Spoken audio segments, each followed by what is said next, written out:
তিনটি আপিল মঞ্জুর করেছেন, দুটি আপিল নামঞ্জুর করেছেন। এই দুটি আপিলের নামঞ্জুরের বিরুদ্ধে আমরা উচ্চ আদালতে যাব। যে তিনটি মঞ্জুর হয়েছে তার মধ্যে মোহাম্মদ মামুনুর রহিম, টাঙ্গাইল 6, ওনারটা মঞ্জুর হয়েছে। AKM ফজলুল হক, জামালপুর, ওনারটা মঞ্জুর হয়েছে। অ্যাডভোকেট মোহাম্মদ আব্দুর রশিদ, সাতক্ষীরা 4, ওনারটা মঞ্জুর হয়েছে। তো আমরা এখন পর্যন্ত সর্বমোট 25টি আপিল শুনানি করেছি এবং 25টি আপিলের মধ্যে 21টি আপিল মঞ্জুর হয়েছে। 21 জন ভোট প্রার্থীতা ফিরে পেয়েছেন, বাকি 4 জন উচ্চ আদালতে রিট করার প্রস্তুতি নিচ্ছেন। আমরা মনে করি এই ভোটটি উৎসবমুখর করতে প্রার্থীর উপস্থিতি খুব গুরুত্বপূর্ণ। সেই বিবেচনায় জাতীয় পার্টি 243টি জন প্রার্থীকে মনোনয়ন দিয়েছিলেন। তার মধ্যে আমরা প্রায় 40টির মতো মনোনয়ন বাতিল হয়েছিল। তার মধ্যে প্রায় 35টি বাতিলের বিরুদ্ধে আপিল করা হয়েছে। তার মধ্যে 25টি আপিল শুনানি হয়েছে। আমরা মনে করি আমরা ন্যায় বিচার পাব।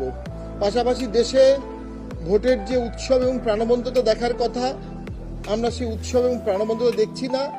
একটা আতঙ্ক দেখছি ভোটারদের মধ্যে, একটা আধিপত্য দেখছি কিছু প্রার্থীর মধ্যে, একটা নিরুৎসাহ দেখছি রাজনৈতিক দলগুলোর মধ্যে।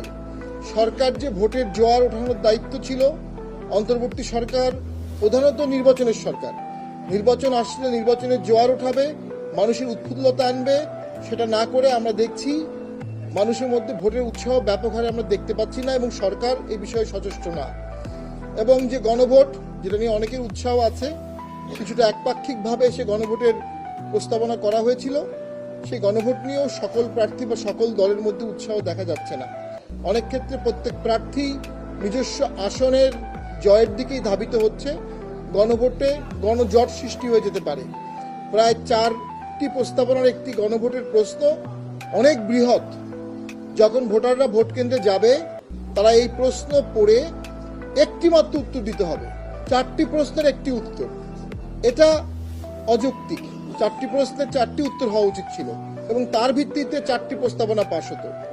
সেখানে যদি আমাদের সহজ সরল ভোটাররা এটা পড়ে তারা টিকচিহ্ন দিবেন, এটা পড়তে সময় লাগবে, টিকচিহ্ন দিতে সময় লাগবে।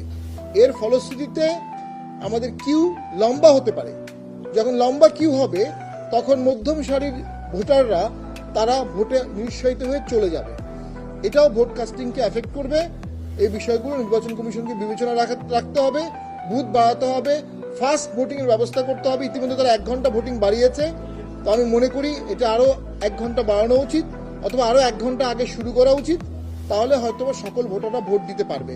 তো আমার বক্তব্য দীর্ঘায়িত করব না। জাতীয়